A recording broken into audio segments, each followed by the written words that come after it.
नमस्कार। चलिए आज इतिहास की धूल भरी परतों को हटाते हैं और एक ऐसी कहानी को जानते हैं जिसमें त्रासदी है, बदला है और एक किशोर के सम्राट बनने का एक अविश्वसनीय सफर है।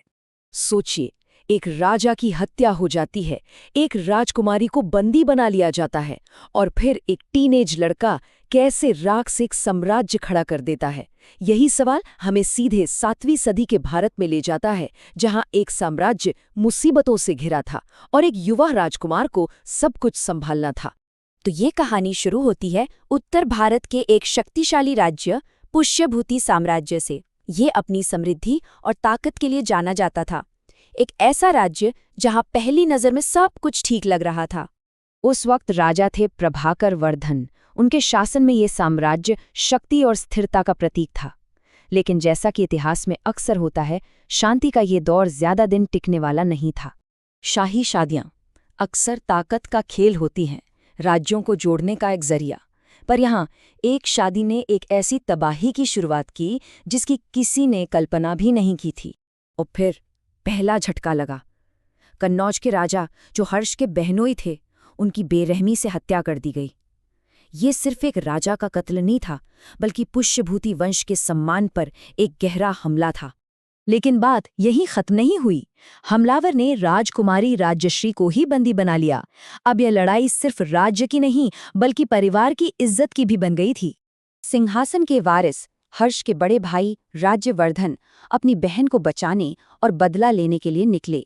उन्होंने दुश्मन को हराया भी, लेकिन जीत के ठीक बाद धोखे से उनकी भी हत्या कर दी गई। अब सिंहासन खाली था और पूरा साम्राज्य शोक और अनिश्चितता में डूब गया था।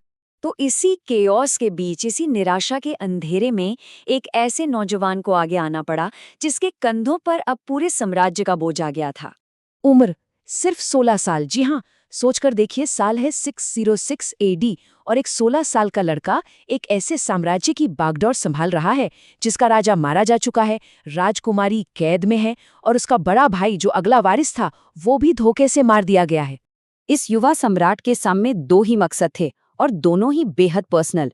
ये सिर्फ एक राजा का फर्ज नहीं था, ये एक भाई की दो कस्में थीं जिनसे उसके शासन की शुरुआत हुई। बदला लेने और बहन को बचाने का ये इरादा जल्द ही एक विशाल साम्राज्य बनाने की राह पर चल पड़ा। पर ये रास्ता फूलों का नहीं, कांटों से भरा था।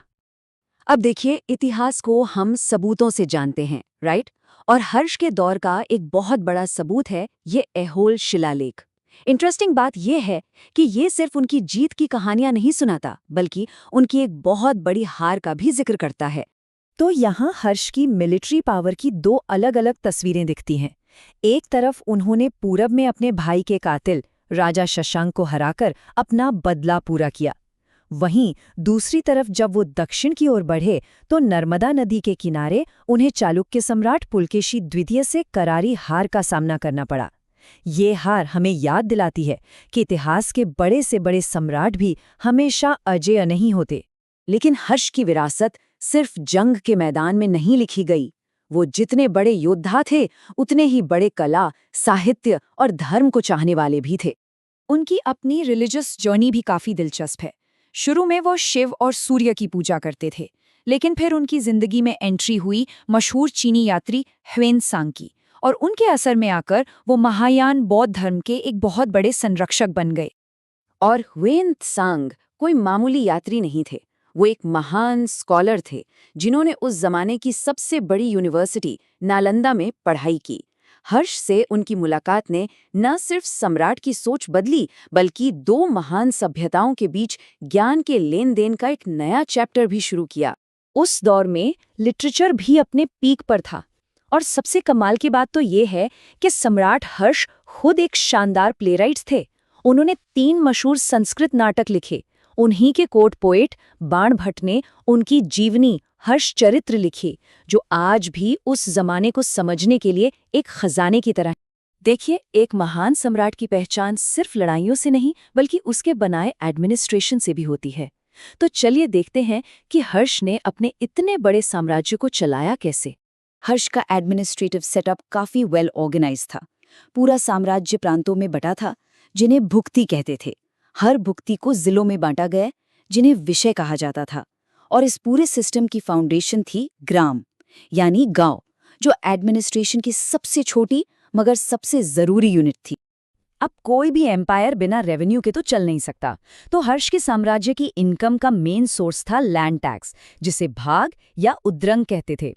ये किसानों की कुल पैदावार का छठा हिस्सा होता था, जो उस जमाने के हिसाब से काफी फेयर माना जाता था। और अब उस बड़े सवाल पर आते हैं जो आज भी हिस्टोरियंस के बीच एक हॉट टॉपिक है। क्या हर्षवर्धन अंतिम महान हिंदू सम्राट थे? ये टाइटल कितना सही है?